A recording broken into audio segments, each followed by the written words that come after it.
Today we are going to start this exciting journey on a subject called convex optimization.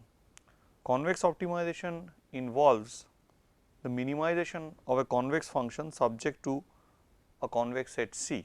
Now, of course, this is a very special class of optimization problems. This class is special and why it is important to applications and why good algorithms can be constructed about it, that would be essentially the matter of this course. So, we would now like to refresh our knowledge about maxima and minima.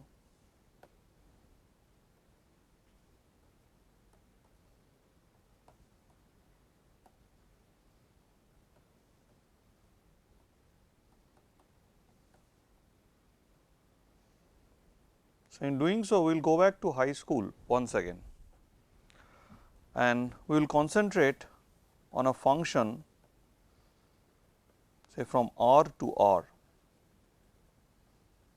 and let us see what we have learnt in high school and let us see what we mean by a minimum of f.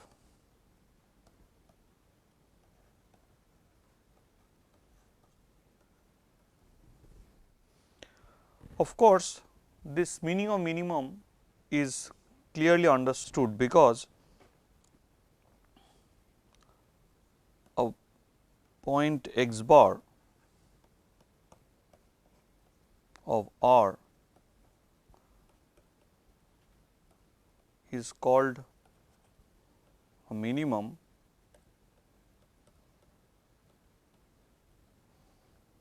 if f of x is bigger than f of x bar for every x in Rn, for every x in R. So, you see here let us draw a diagram to show you one such example.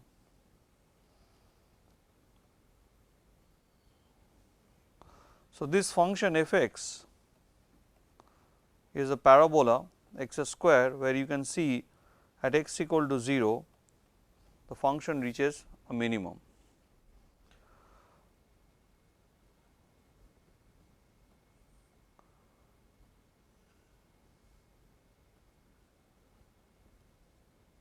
This function f x is the absolute value of x and at this point x bar equal to 0, this also achieves a minimum. Both of these two functions, though we have not defined convex functions yet, are also convex functions.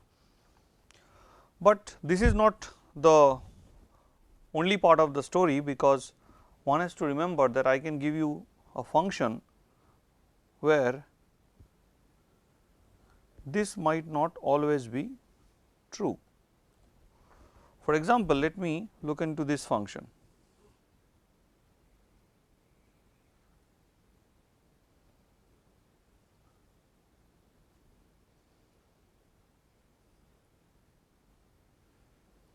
This function is nice, continuous, but here I pull it down. So, this function becomes unbounded below.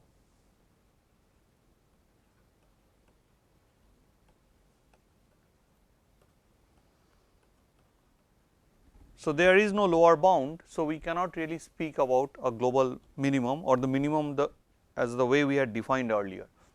So, the question now arises, can anything be extracted from this picture? If you look at this picture carefully, look at this point x bar, if I want to call it x bar, look at this range.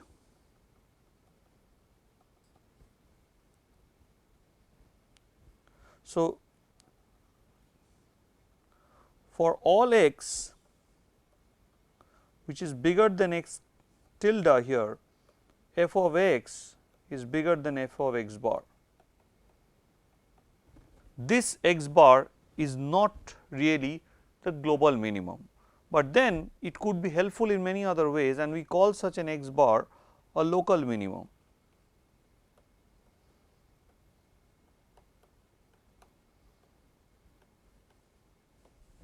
More clearly, if I want to define a local minimum, then let us do it in a more erudite fashion. A point x bar in R is called a local minimum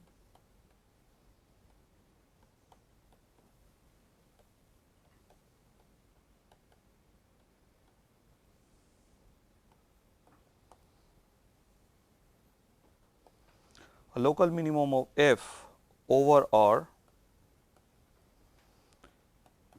if there exists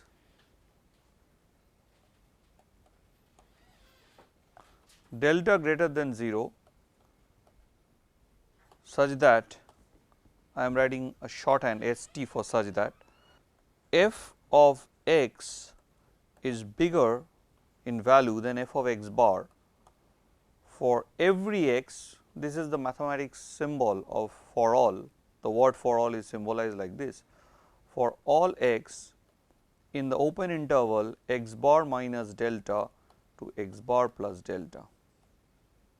For all x in this open interval excluding these 2 points x bar minus delta and x bar plus delta. Now, this definition is there and I would request you to look into this interesting thing where I have a function which does not have either a local minima or a local maxima. It is both unbounded below and above. This function f x is equal to x a cube. This function does not have a local minima, a local maxima, nothing, in fact nor global minima nor global maxima. Of course, you might ask me, I have been using the term local maxima without defining it, but you can define local maxima in the way I have defined local minima or and global maxima in the way I have defined global maxima. But there are certain functions which can be both unbounded below and bounded above and does not have any such things like local or global maxima. Once we have said this, let us observe one little fact that f from R to R that we have defined is minimized or maximized over R.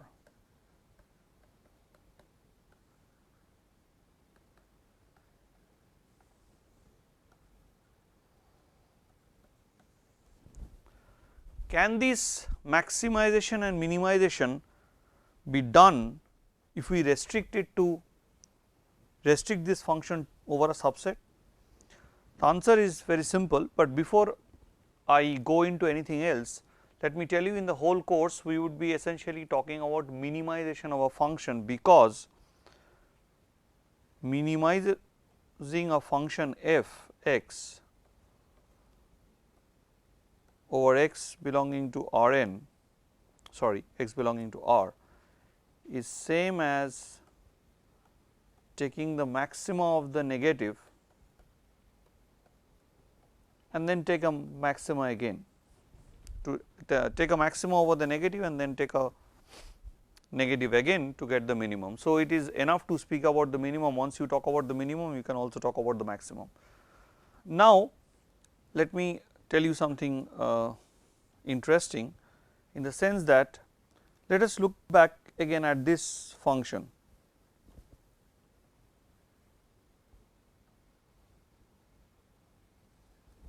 F x equal to x square.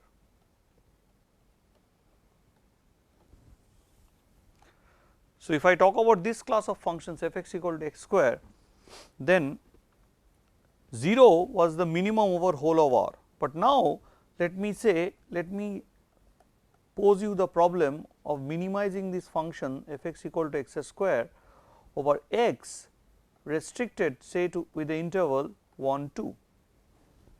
So, basically now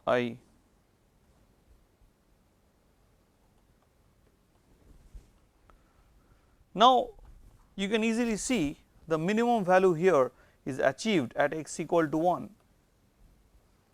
is actually the global minimum.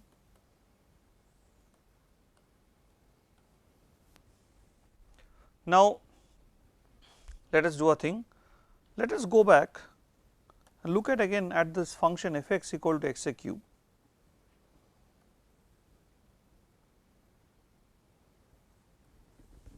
Now, if I restrict, if I now call for minimizing f x equal to x a cube over the same interval 1 2,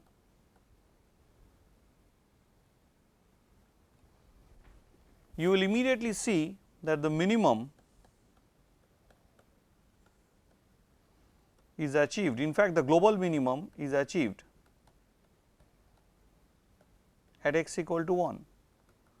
So, it clearly shows that the same problem which did not have a global maxima, global minima, local maxima, local minima has a global minimum at x equal to 1 and has a global maximum at x equal to 2.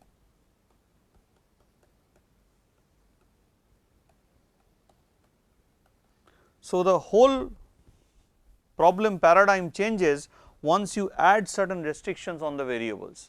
Such restrictions are called constraints. Restrictions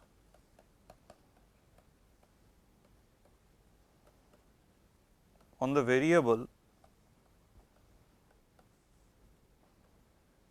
are called constraints.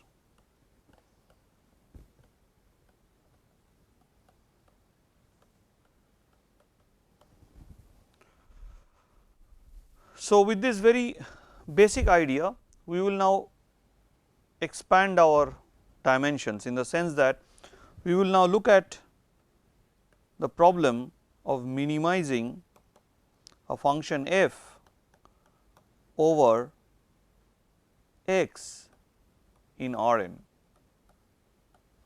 Of course, you know Rn, the n dimensional Euclidean space,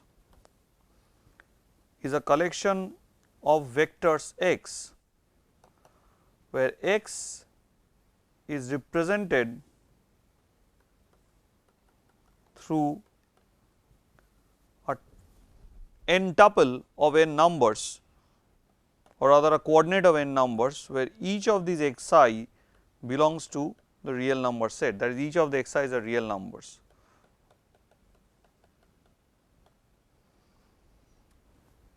Rn, as you know, is an important space and is equipped with the inner product.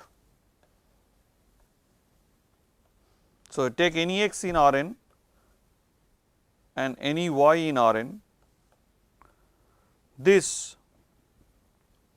inner product is defined as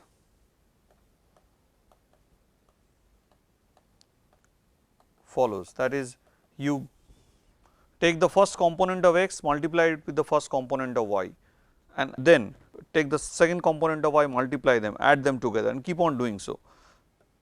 So, this inner product is basically a generalization of multiplication of two real numbers.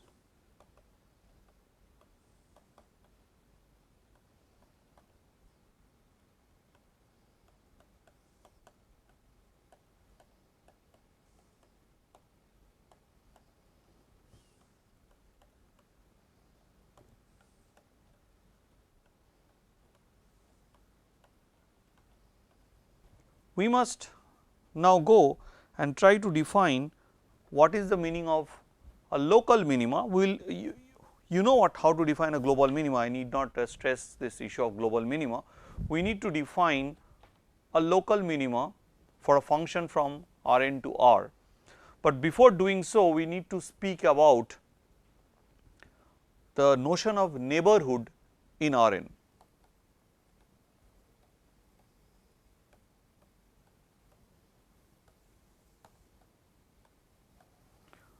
I understand that this course or these lectures are being followed by a wide category of people, rather it is not that it is just been observed by mathematicians or people interested in mathematical optimization.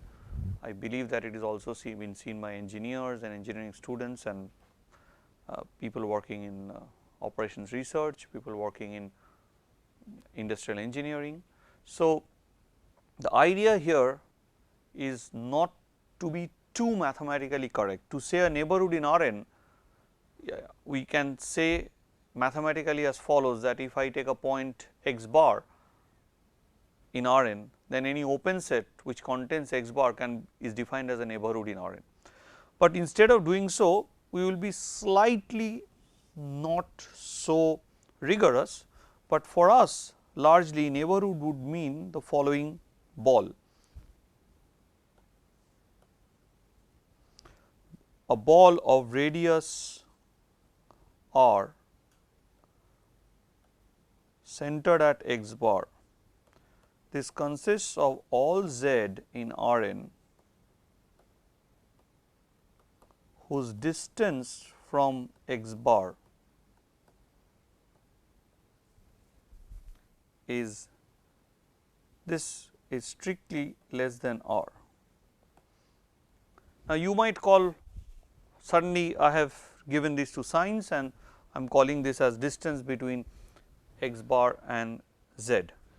Now, this distance, the distance of a point x from the origin of the space Rn is often written like this and referred to as the norm of x, but this norm actually of point in Rn actually means the distance of x from 0.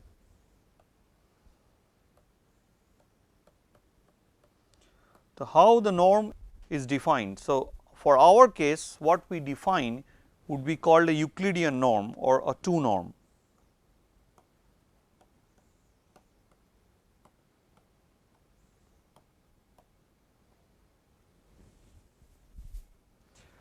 In doing so, how do we define the Euclidean norm? And that is done again through an inner product. Suppose I take the inner product of x with respect to x. So, this would become by definition,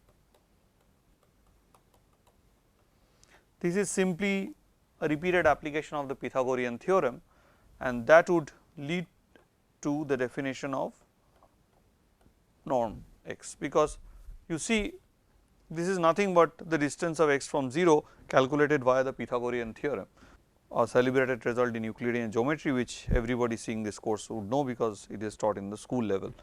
Now, the very definition of the norm is, because it is a length, we cannot put plus minus root over, we just have to put the positive sign. So, the norm has every criteria of a distance, because certain properties of norm I want to write down. So, norm of x is equal to 0 if and only if x is the 0 vector. If you scale up the vector x, whether you scale it up through a negative number or positive number, the answer is that the length of the new vector is the absolute value of lambda times the norm of x. And then there is this famous rule which says that the triangle inequality, which is based on the fact that sum of two sides of a triangle is always greater than the third.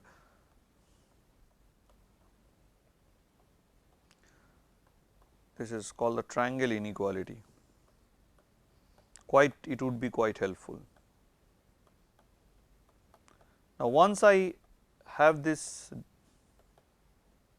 idea of distance from 0, of course, we can define the distance between 2 points x and z or x and y. Distance between x and y in Rn is given as. So, once this is done, once you know this, you can actually draw a ball. Now, let me take x bar equal to 0 and let me take r equal to 1. This is sometimes called as the unit ball. So, how would it look like? And of course, take Rn to be R2. Basically, I am taking n equal to 2. So, if you look at this picture, so you have 0 and anything which is within the distance 1, but it should not be exactly 1. So, it is, you look at this circular part, the circle. So, points on the circle are not in the neighborhood, because the neighborhood has to be an open set. I am assuming that you have some idea about open and closed sets. Any point here, this dotted part apart from the boundary, this dotted part is what is called sometimes just denoted as this bold B. So, this is called the unit ball.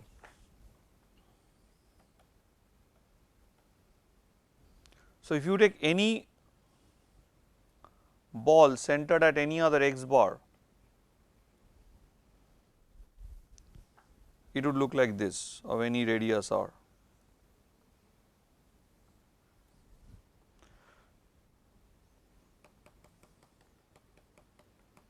Of course, you can define the closed ball, which is defined like this, which is the closure of the ball that we have defined. It will be set of all z such that z minus x bar, of course, z is in Rn, less than or equal to r, means that we are now considering the boundary also. So, then this whole thing would become this one. Now, how do I go about defining a local minima?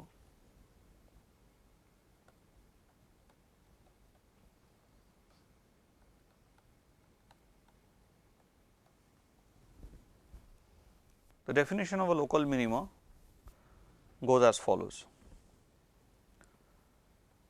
A point, see, we are now, what is a neighborhood as such? Neighborhood is nothing but generalization of the notion of a interval, a open interval around a point, like we had said x bar plus delta and x bar minus delta is just the generalization of that in a higher dimensional space. A point x bar in Rn is a local minimum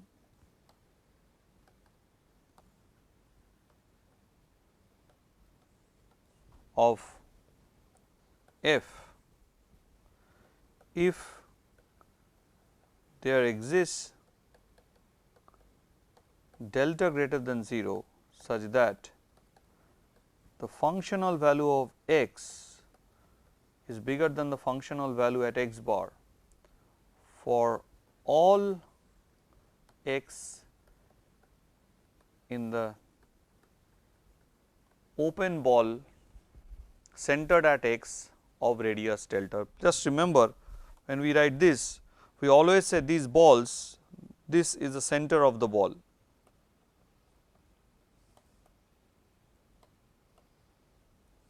Now, once you know this, you could now come and write down the definition for a local maxima. You could now try to write down the definition of a local minimum for a constraint problem. That is, now we put restrictions on x.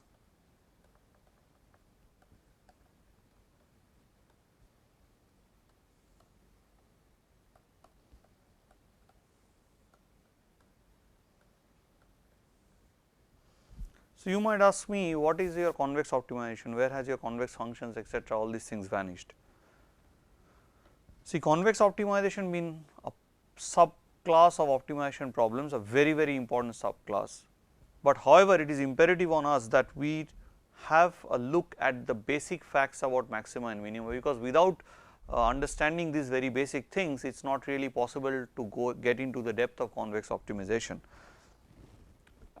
Good news is that when we do convex optimization, we need not think about local minima, we just have to think about global minima, because the importance of convexity or convex optimization stems from the fact that whenever we minimize a convex function over a convex set, every local minima is a global minima. There is nothing called a local minima, in convex optimization, and that is why the subject is so powerful, so important in applications. Now, we go for a local minimum for a constraint problem. So, here we are looking at a problem of minimizing f x over x element of some s, where s is a subset of R n, which could be whole of R n, it could be a proper subset, and f as before a function from R n to R. So, you see these functions are always mapping an element in R n to R, because then we can actually do the comparison. Of course, there is a wealth of literature, wealth of optimization which talks about minimization of functions when functions are defined from R n to say R m. So, that is a whole gamut of a different subject called vector optimization, which we will not discuss. So, here what we do is we have to observe that when we talk about a local minimum, we need to restrict ourselves to the set S. Suppose this is my set S, suppose this is not really the thing, because this is just an abstract discussion. The interesting part of mathematics is that just by doing certain abstract discussions, you can bring upon certain very important points immediately to the focus of the discussion. You see, if this is my x bar and I want to say it is a local minimum, then obviously you are sure that for every x in the set S, f x bar need not be smaller than f x. So, what we do is to show that there would be a ball of radius delta, such that for this intersection of the ball with S, that is on this part, for every x in this part, function value at x here would be bigger than f x bar. That is, x bar is a local minimum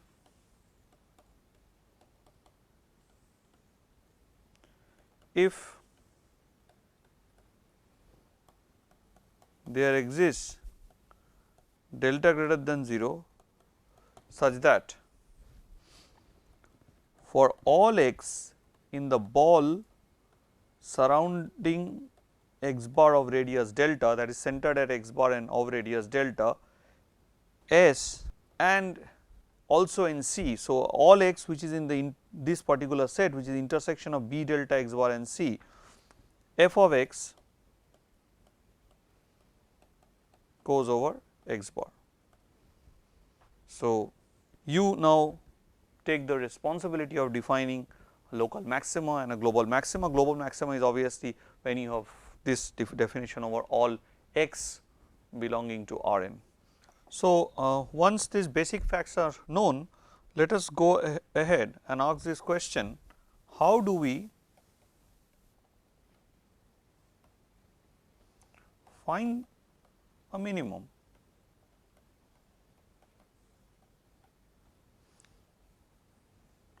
So, in order to find a minimum, we must first know how does a minimum behave. That if I have a local minimum, does it have some property? If it has some property, does it allow us to compute easily such a point which satisfies the property? Then the point that we get, is it really a minimum? So, there are few steps in finding a minimum. The first thing we have to know, how does a minimum behave?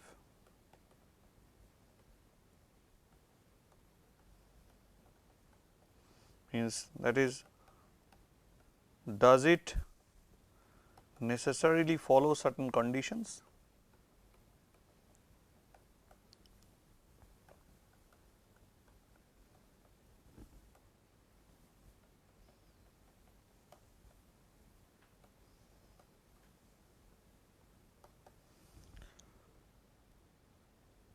When we compute such a point which satisfies such a condition, the necessary condition, we cannot just declare it to be a minimum unless we have certain additional checks. Can we have additional checks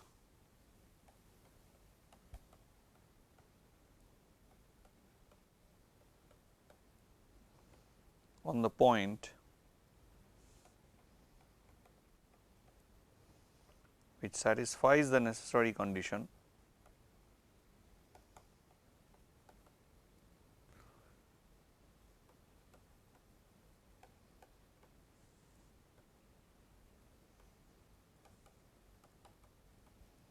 to determine whether it is actually a minimum or not.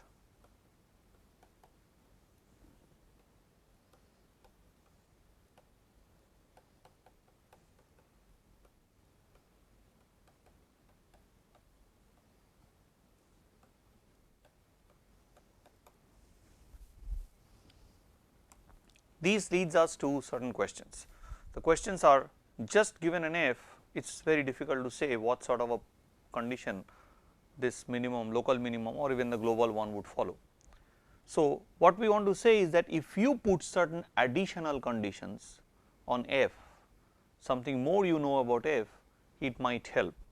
One such condition is differentiability.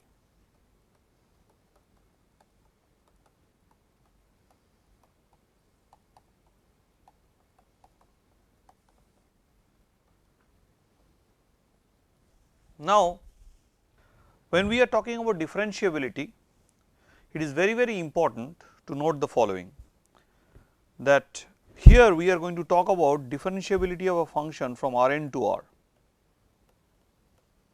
But most of us are usually habituated in talking about the differentiability of a function from R to R. Now, how do we manage to, by some intuition, to move from the definition of a derivative from R to R to the definition of a derivative in Rn to R?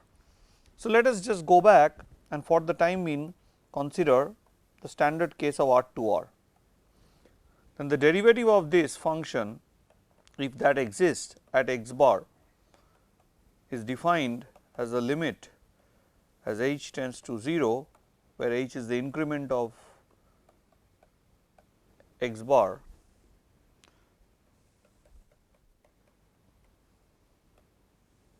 Okay. Now, I can write this thing in slightly more compact way. I can say that okay, look, I can just bring in here, because now this is a constant function, it the limit will have no effect on it. So, I can write down the whole thing as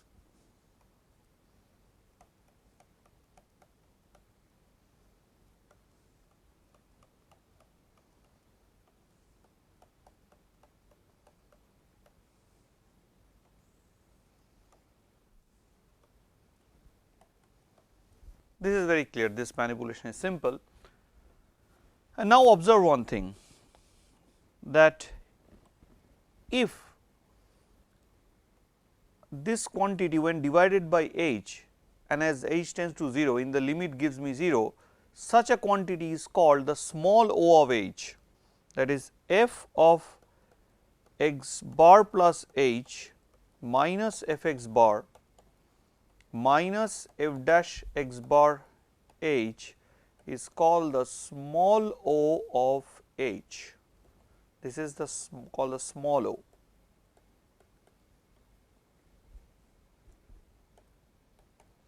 So, in general, the derivative for a function from R to R would satisfy this expression.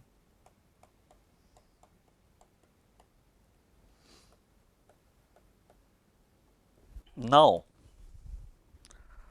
how do I generalize this idea to a function from Rn to R? That is the question.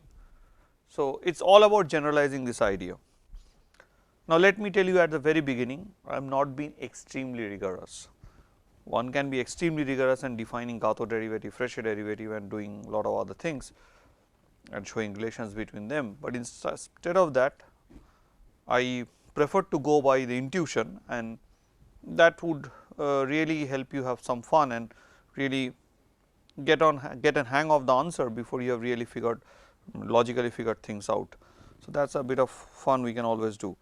Now, here I would just go back for a second I would generalize this part for this case.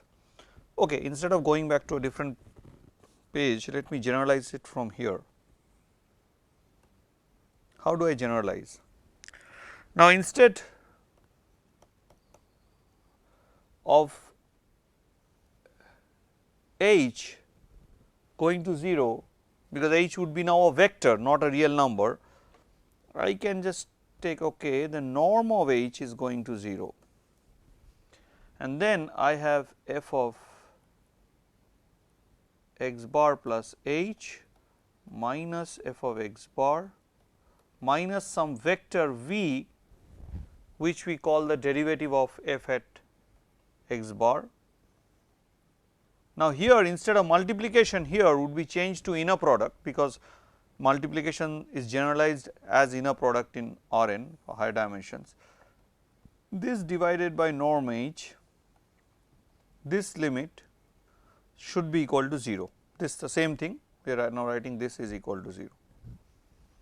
Now, let us note a certain thing. This v here is called the derivative of the function from Rn to R. So, we have just generalized this fact, just put in here. So, you can also write it like this, you can also put f of x bar plus h minus f of x bar, or equal to f of x bar plus v h plus small o of norm of h. So, you can say, okay, this is the definition, that there must be a vector v which satisfies this condition, and that v is called the derivative of f at x bar. Now, how does f of x bar look like? So, that is a very important question. F of x bar, now the derivative of f at x bar, which is v, how does it look like? It would be a small exercise for you to compute that this is a vector consisting of the partial derivatives, because there are n variables which we write, and that this partial derivative is evaluated at x bar, and this is given as the symbol gradient of f at x bar. This is a standard thing known to most of us. So, this is what the derivative is, and more precisely it is called the Frechet derivative. From a more mathematical point of view, Frechet derivative,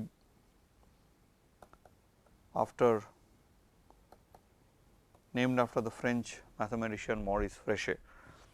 So, we will not get into so much of details, but just for us, this is what we would use as the derivative. So, here you can now replace v with grad of f of x bar.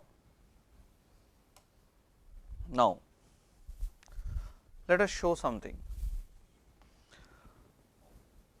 Now, if I have this definition of grad of f of x bar, can I say something about the local minima if x bar is a local minima? Now, let us look at local minima. See, every drawing has to be in R2.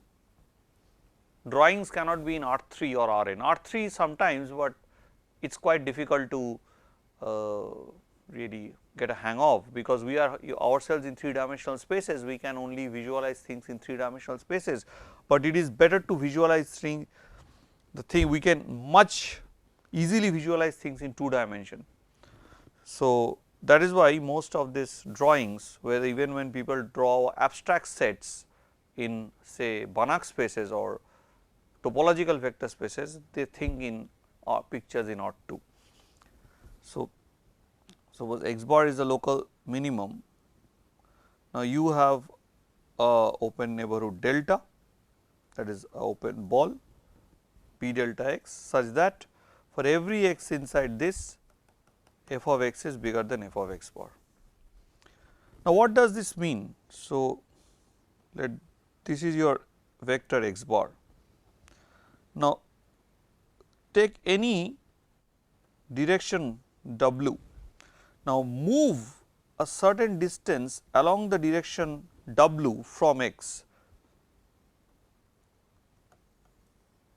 So, that is say x bar plus lambda w, but I can make such a small movement so that I can remain, I can take lambda greater than 0 to be small, so that I can remain within this set.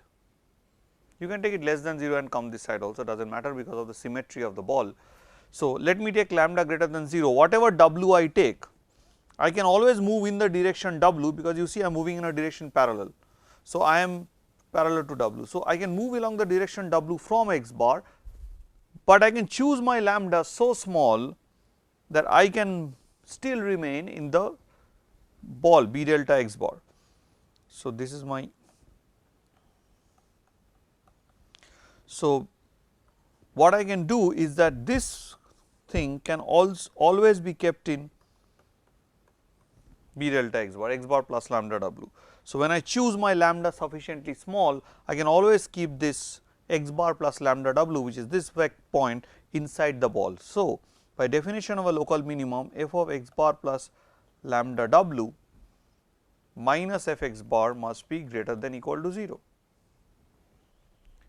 But then you must observe a fact that now I can apply the definition of differentiation. Once I apply the definition of differentiation, I will have from here gradient of x bar plus lambda w minus x bar, which will just leave me with lambda w, plus order small o of norm of lambda w, that is greater than equal to 0. So, this would imply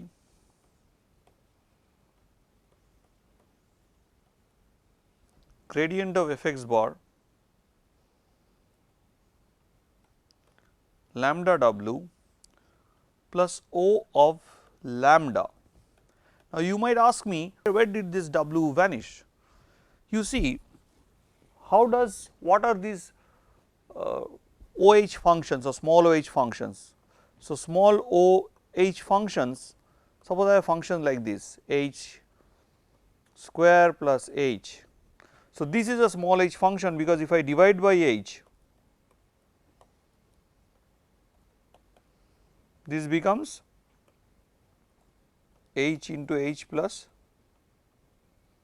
sorry, I will just h square plus h cube, h. So, take the function h square plus h cube. So, now what I can do, I can take h and here keep h square. Now, if I divide by h and take limit as h tends to 0, this will go to 0, because here h will go to 0 and h square would go to 0. So, this is an OH quantity.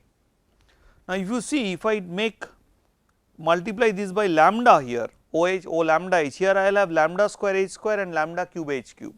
So, I can just take the lambda out in the similar fashion and divide by lambda and take lambda to 0 and get the same answer.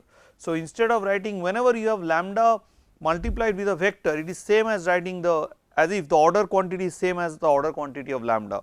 So, you can always do this trick. Now, what I do, because lambda is strictly bigger than 0, I can divide by lambda to get this condition.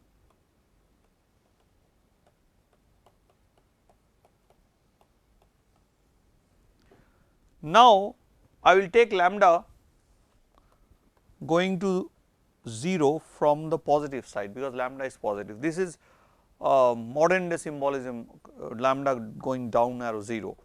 Now, this quantity by the very definition will vanish, will go to 0 as we take the limit.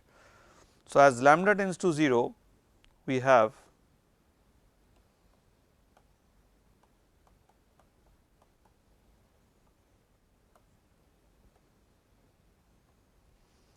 now, you must note that this thing, that grad f x bar w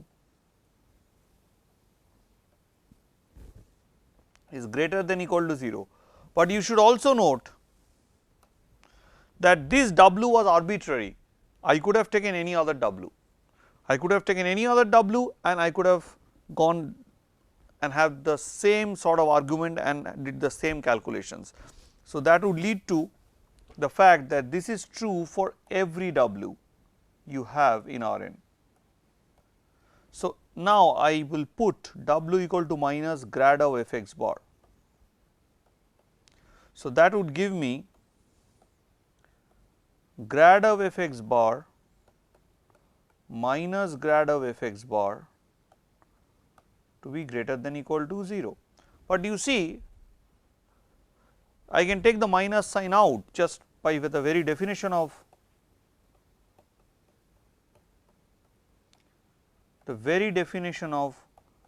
inner product, I can take the minus sign out. And then what you can do is that you can now observe that this is, once you forget the minus here, this is the inner product of x and x, means not x and x, two same vectors. So, this is by definition is the norm square of f x bar. This implies that grad of f x bar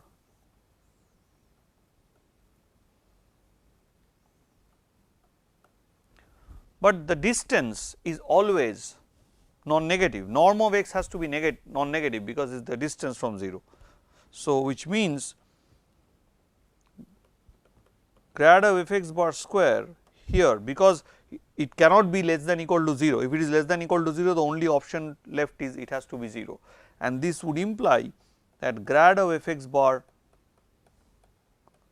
equal to 0, and this would imply grad of f x bar equal to 0, because norm of x equal to 0 if and only if x is equal to 0. So, grad of f x bar has to be the 0 vector, and this is what is called the necessary optimality condition or the Pharmas necessary optimality condition or the Pharmas rule.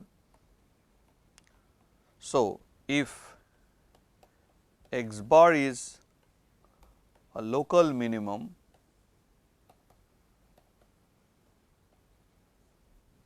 then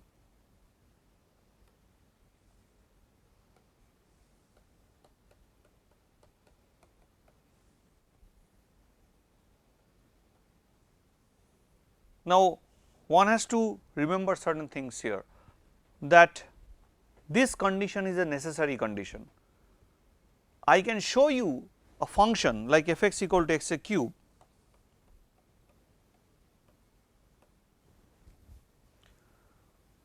whose derivative is 0 at a point, but that point is not a local minimum, because here if you observe, if you calculate f dash 0, it is nothing but 0 for this function, but 0 is not a local or global minimum.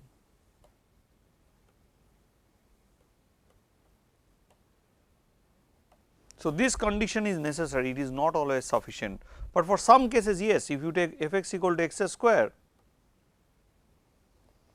you see in this case when f x is x square, you have f dash 0 is equal to 0 and 0 is the global minimum.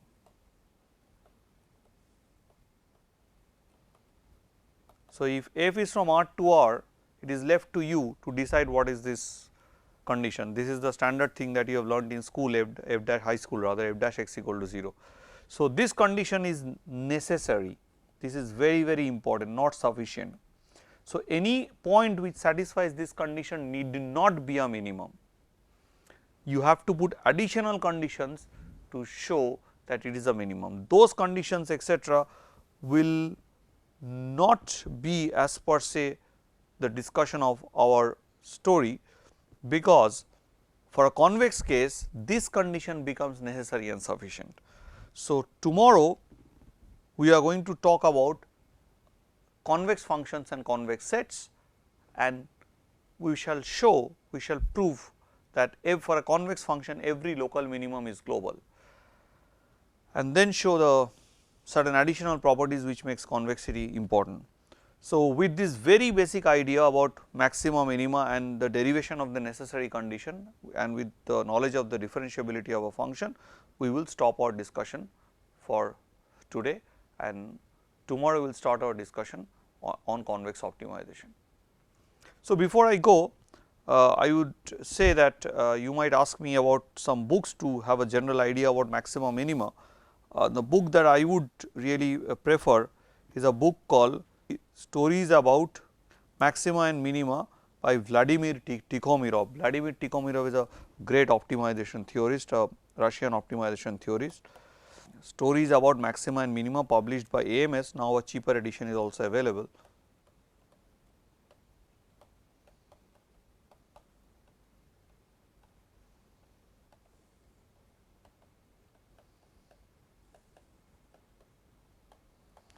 But mind you, you need to have some sort of little mathematical maturity, at least at the high school level, to understand this book.